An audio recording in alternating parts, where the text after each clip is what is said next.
উপরে student database চলে এলো, তার নিচে একটা টেক্সট বক্স যেখানে নেম লেখার জায়গা, তার নিচে এজ, তার নিচে অ্যাড্রেস লেখার জায়গা। শো রেকর্ডে ক্লিক করলাম, সঙ্গে সঙ্গে সমস্ত রেকর্ডগুলো আমার সামনে চলে এলো। ডিয়ার মাঙ্কিস, পাইথন গ্রাফিক্স টিউটোরিয়ালের নেক্সট ভিডিওতে তোমাদেরকে স্বাগত। তো পাইথন টেক ইন্টারের সাহায্যে কী করে সফটওয়্যার ডেভেলপমেন্ট করতে হয় তারই সিরিজ ভিডিও চলছে এটা। যারা আগের ভিডিওগুলো দেখোনি তাদেরকে রিকোয়েস্ট করব, প্লিজ আগের ভিডিওগুলো দেখে তবে এই ভিডিওটা দেখো, তা না হলে কিন্তু বুঝতে অসুবিধা হবে। তো লাস্ট ভিডিওতে আমরা একটি সফটওয়্যার বানিয়েছিলাম এবং সফটওয়্যারের মধ্যে যে ডেটাগুলো ইনপুট করছিলাম সেই ডেটাগুলোকে কীভাবে একটা ডেটাবেস বানিয়ে কী করে স্টোর করতে হয় সেটা দেখেছিলাম। তো এটা হচ্ছে আমাদের সেই সফটওয়্যারটা। তার মধ্যে 3টে ডেটা নেওয়ার জায়গা আছে এবং শো রেকর্ডে ক্লিক করলাম। যে নামগুলো অ্যাজ এ রেকর্ড হিসাবে নেওয়া হয়েছে সেই নামগুলো নিচে শো করছে অ্যাজ এ লেভেল হিসাবে। আজকে আমরা একটু ডেকোরেশনটা একটু দেখে নেব এই ভিডিওতে। ডেকোরেশন অর্থাৎ দেখো নিচে নামগুলো শো করছে, কিন্তু আমি তো নাম, এজ এবং অ্যাড্রেস 3টেই নিয়েছিলাম সমস্ত ক্যান্ডিডেটের, তাহলে 3টেকেই ভালোভাবে শো করবে না কেন? তো এছাড়া যে টেক্সট বক্সগুলো রয়েছে, টেক্সট বক্সগুলো সফটওয়্যারের একদম বাঁ দিকে কর্নার করে রয়েছে, ওটাকে একটু ডান দিক বা দিক করে কী করে সরাবো কী করে, অর্থাৎ বা একটা টেক্সট বক্স থেকে আরেকটা টেক্সট বক্সের মাঝখানে গ্যাপগুলো বাড়াবো কী করে, এইসব নিয়ে আলোচনা করব। তো চলো কাজ শুরু করে দিই। দেখো নিচে টার্মিনালে দেখতেই পাচ্ছ, যতবারই আমি প্রোগ্রামটাকে রান করছি ইয়েলো রঙের একটা লাইন আসছে এবং শো রেকর্ডে ক্লিক করলে সফটওয়্যারের মধ্যে রেকর্ডের নামগুলো তো শো করছেই, যে নামগুলো আমার ডেটাবেসে আমি বানিয়েছি সেগুলো তো শো করছেই, কিন্তু টার্মিনালে সম্পূর্ণ নামগুলো দেখাচ্ছে। কিন্তু টার্মিনালে যে সম্পূর্ণ নাম এবং অ্যাড্রেসগুলো আসছে সেটা আমি আমার সফটওয়্যারের মধ্যে চাইছি যে সম্পূর্ণ নাম এবং অ্যাড্রেসগুলো আমার সফটওয়্যারের মধ্যে প্রিন্ট হোক। তো এই ছোটোখাটো কাজগুলো করার জন্য যে পরিবর্তনগুলো করতে হবে সেগুলো দেখে নাও।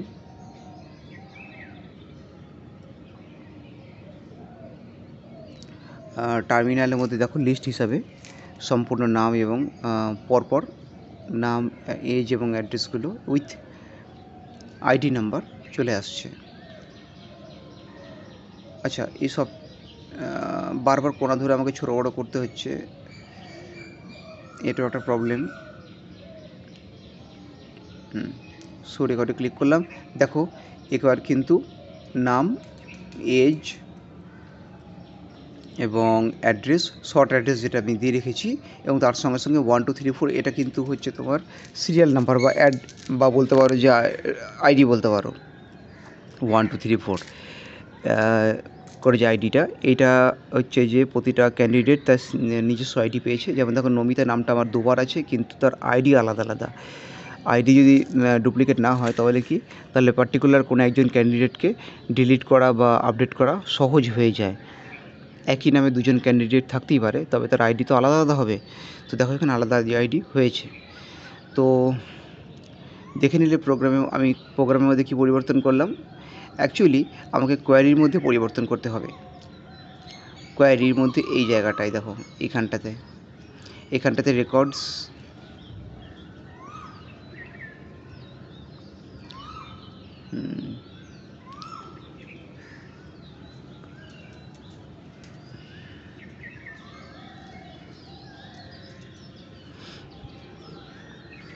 এখানে সম্পূর্ণ নাম এবং অ্যাড্রেসগুলো ঠিকমতো প্রিন্ট হচ্ছে।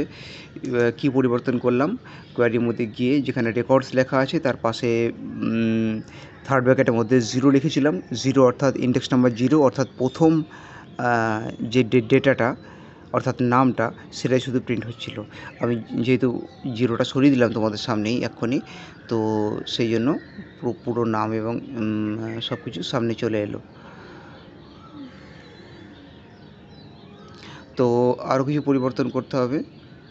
পুরো রেকর্ডটা তোমাদের সামনে রয়েছে, তোমরা নিজেরা প্র্যাকটিস করে নিও। আচ্ছা, এবার দেখো আমি কি করছি, প্যাড ওয়াই একটা অ্যাড করব। প্যাড ওয়াইটা হচ্ছে কি, একটু বড় করে দিচ্ছি তোমার উইথটা।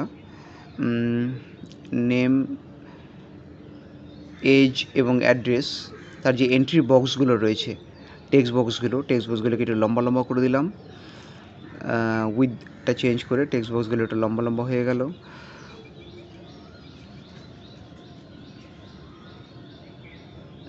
নেক্সট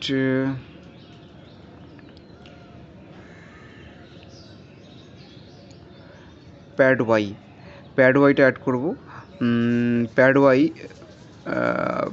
প্যাড ওয়াই সাহায্যে কী করা যায়, যে টেক্সট বক্সটার মধ্যে আমি প্যাড ওয়াইটা অ্যাড করছি ওই টেক্সট বক্সটার উপরে এবং নিচে একটা মিনিমাম স্পেস চলে আসবে। প্যাড ওয়াই যত রাখবো, প্যাড ওয়াই 10 দিই, 20 দিই, 30 দিই, যতই দিই না কেন সেই অনুযায়ী একটা স্পেস চলে আসবে। অর্থাৎ যেমন এখন হলো, দেখো আমি উপরে টেক্সট বক্সে প্যাড ওয়াই দিলাম, তাহলে মানে নেম টেক্সট বক্সটার উপরে এবং নিচে একটা গ্যাপ চলে এলো। প্রতিটা টেক্সট বক্সের মধ্যে আমি প্যাড ওয়াইটা অ্যাড করছি। আমি 10 দিচ্ছি, তোমরা যে কোনো দিতে পারো তোমাদের নিজেদের প্রয়োজন অনুযায়ী।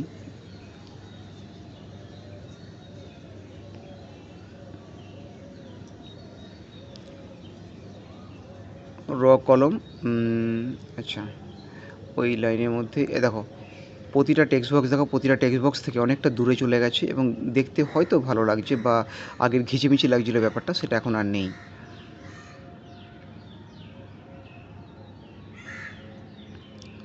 তা এই ছোটোখাটো জিনিসগুলো জানা দরকার, তা নাহলে সফটওয়্যারটা সুন্দর হবে না দেখতে। এরকম অনেক কিছু আছে সফটওয়্যারের মধ্যে যার সাহায্যে আমরা সফটওয়্যারটাকে আরও সুন্দর করতে পারবো।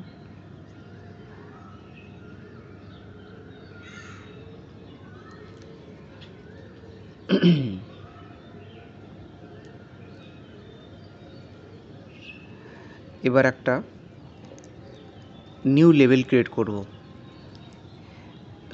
নিউ লেভেল ক্রিয়েট করব। একটা সিম্পল লেভেল থাকবে, কোনো টেক্সট বক্স না, শুধু লেভেলটা থাকবে তোমার একদম উপরে, সফটওয়্যারটার একদম উপরে। ওখানে লেখা থাকবে প্লিজ এন্টার ইউর আইডি বা স্টুডেন্ট ডিটেল, যেমন ফর্মের উপরে লেখা থাকে না, যে কোনো একটা অ্যাডমিশন ফর্ম তার উপরে স্কুলের নাম বা ওই সংস্থার নাম বা ওটা কিসের ফর্ম সেই নাম, সেই ওয়ার্ডটা লেখা থাকে, সেরকম ধরনের কিছু একটা লিখে দিলে বেটার হয়। তো সেই জন্য আরেকটা লেভেল ক্রিয়েট করা হচ্ছে। লেভেলটার নাম দিলাম ফার্স্ট, মেন লেভেল দিচ্ছিলাম, এখন ফার্স্ট লেভেল করে দিলাম। চলো, তো লেভেলটার উপরে লেখা থাকবে স্টুডেন্ট ডেটাবেস। এই লেভেলটাকে আমাকে প্লেস আউট করতে হবে কিন্তু একদম সবার উপরে, টপে, অর্থাৎ র নাম্বার থাকবে 0।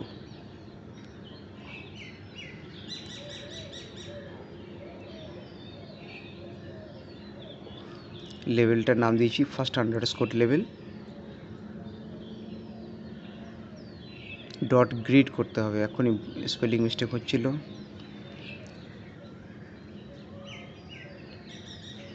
ডট গ্রিড র ইকুয়াল টু 0 মারলাম। এবার এই লেভেলটাকে যদি র 0 করি, তাহলে আগে যদি কোনো লেভেলকে র 0 করে থাকি সেটাকে সরাতে হবে, সেটাকে 1 করতে হবে। তারপরে কোনো লেভেল যদি 1 থাকে সেটাকে 2 করতে হবে। আগে যদি কোনো লেভেলকে আমি 2 করে থাকি তাহলে সেটাকে আবার 3 করতে হবে। এইভাবে সমস্ত লেভেলগুলোর মধ্যে একটু একটু পরিবর্তন আনতে হবে, তা না হলে কিন্তু একটা আর একটার ঘাড়ে চেপে যাবে।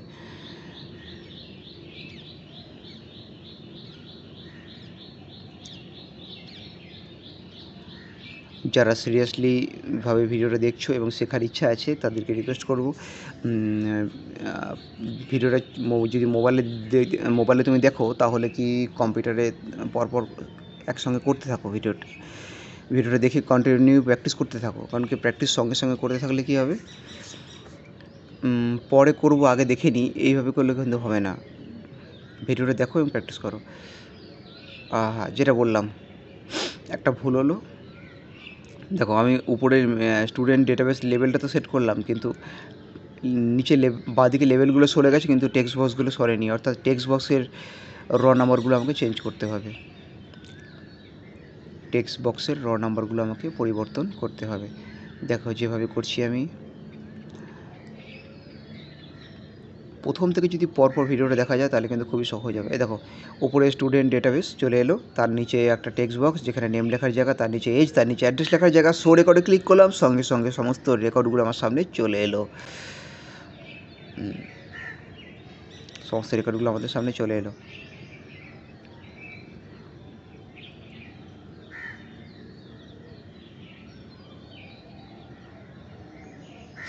এখানে রেকর্ডগুলোকে নিচের লেভেল হিসাবে প্রিন্ট করেছি। এটা আলাদা একটা সেকেন্ড উইন্ডো ক্রিয়েট করে তাতেও প্রিন্ট করা যেতে পারে, সেটা একটু মজাদার হতে পারে। দেখা যাক নেক্সট ভিডিওতে তেমন কিছু করার চেষ্টা করব। তো তোমাদের এটা হলো পুরো কোয়ারিটা। তো দেখো কোয়ারির মধ্যে আমি একটু পরিবর্তন করছি। ওই যে রেকর্ডটা প্রিন্ট হচ্ছে, মানে ফর লুপটা যে রেকর্ডটাকে প্রিন্ট করছে, ফর লুপটা যেখানে আমার কার্সারটা এই মুহূর্তে রয়েছে, তো সেখানে আমি দেখো রেকর্ড দিয়ে আবার আমি ব্র্যাকেট দিয়ে 0 করলাম এবং তারপরে প্লাসটা কিন্তু যোগের কাজ করছে না, এখানে এই প্লাসটা কনক্যাটিনেটের কাজ করছে। দিয়ে এসটিআর কেন? কারণ কি রেকর্ডটা আমি প্রিন্ট করছি অ্যাজ এ স্ট্রিং হিসাবে। আই রিপিট, রেকর্ডটা আমি প্রিন্ট করছি অ্যাজ এ স্ট্রিং হিসাবে। অন্যদের নাম্বারও আছে, লেখাও আছে, সবগুলোকে আমি স্ট্রিং হিসাবে প্রিন্ট করছি। তো দুটো দেখো, প্রথম যে রেকর্ড 0 লিখলাম, তারপরে প্লাস দিয়ে ডবল কোটেশন শুরু আর শেষ, মাঝখানে একটা স্পেস থাকলো, তারপরে আবার স্টিআর রেকর্ড দিয়ে ব্র্যাকেটের মধ্যে 1 লিখলাম, 1 অর্থাৎ সেকেন্ড ভ্যালু। দেখো সেকেন্ড ভ্যালু করলাম, তাতে কি হলো, নামটা প্রথম টেক্সট বক্সের মধ্যে ছিল নাম আর সেকেন্ড টেক্সট বক্সের মধ্যে ছিল এজ, তো শুধুমাত্র নাম আর এজটা প্রিন্ট হচ্ছে। তো এইভাবে তোমরা অনেকগুলো রেকর্ডের মধ্যে থেকে পার্টিকুলারলি চুজ করে যে কোনো একটা, দুটো বা তিনটে রেকর্ডকে তুমি বা 4টে রেকর্ডকে তুমি প্রিন্ট করতে পারবে। যদি তোমাদের কাছে অনেকগুলো রেকর্ড থাকে, অনেকগুলো টেক্সট বক্সকে অনেক রেকর্ড তুমি নিয়ে থাকো, তাহলে তুমি বেছে বেছে এইভাবে মাঝখানে প্লাস কনক্যাটিনেট অপারেটরের সাহায্যে এইভাবে রেকর্ডকে তুমি বেছে বেছে প্রিন্ট করতে পারো।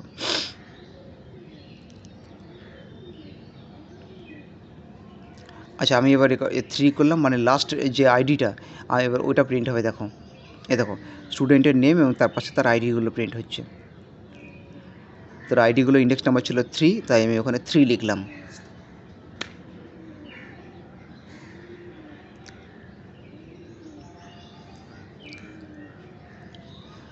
এইভাবে আমরা রেকর্ডটাকে নিচে লেবেলের মধ্যে প্রিন্ট করতে পারবো নিজের ইচ্ছা অনুযায়ী।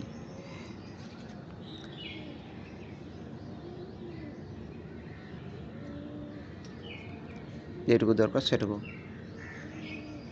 আই থিঙ্ক এই ভিডিওটাতে আমি তোমাদের বোঝাতে পেরেছি সফটওয়্যারটার মধ্যে ছোটোখাটো পরিবর্তন, ডেকোরেশন কী করে আমরা আনবো এবং রেকর্ডটাকে কত রকমভাবে আমরা প্রিন্ট করতে পারবো। আর তার জন্য এই কোয়ারির মধ্যে এই ফর লুপের এই জায়গাটাতেই আমাকে পরিবর্তন করতে হবে। তো তোমাদের কাছে যদি আরও রেকর্ড থাকে, যেমন আমি 3টে রেকর্ড নিয়েছি, অর্থাৎ 3টে ডেটা আমি স্টুডেন্টের কাছ থেকে কালেক্ট করেছি।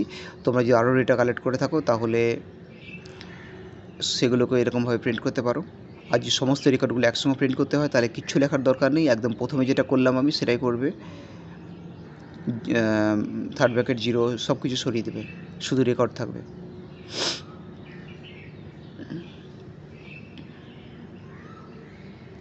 আচ্ছা, এটা কি হলো বলো তো?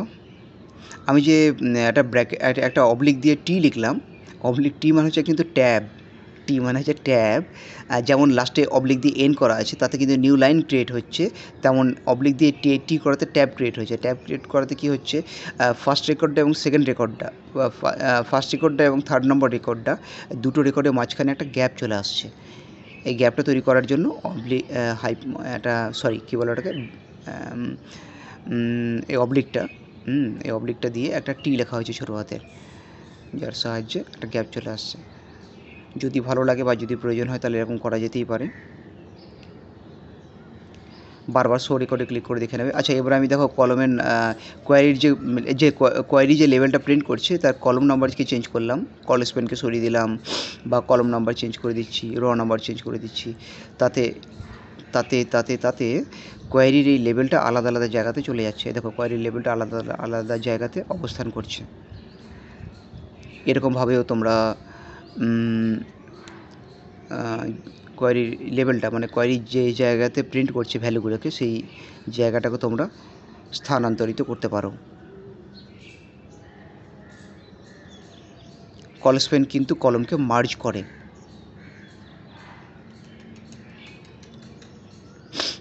কিছু ভুল হয়েছে বানান, বানান ভুল হয়েছে।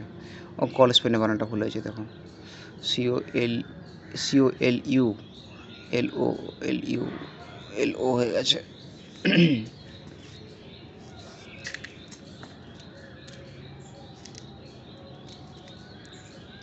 আবার রান করে একবার দেখবো, বারবার এরকম রান করে করে তোমরা দেখে নেবে, দেখবে এই দেখুন। যদি পুরো কোডটা মুখস্থ হয়েও গিয়ে থাকে, একবার পুরোটা করে নেবো তারপরে দেখবো, তা করবে না, একটু একটু করে দেখবে আর করবে। আমি তো এভাবেই করে থাকি। নেক্সট আমরা এবার একটা বাটন বানাবো। বাটন বানানোর কাজটা আমরা নেক্সট ভিডিওতে দেখব। এই ভিডিওটা এটুকুই থাক, নেক্সট ভিডিওতে দেখো, না তা না এই ভিডিওটা অনেক বড় হয়ে যাচ্ছে। নেক্সট ভিডিওতে আমরা একটা বাটন বানাবো, যে বাটনটার মধ্যে একটা ডিলিট বাটন থাকবে, ডিলিট বাটনের সাহায্যে আমি পার্টিকুলারলি কোনো একটি রেকর্ডকে ডিলিট করার চেষ্টা করব। Thank you.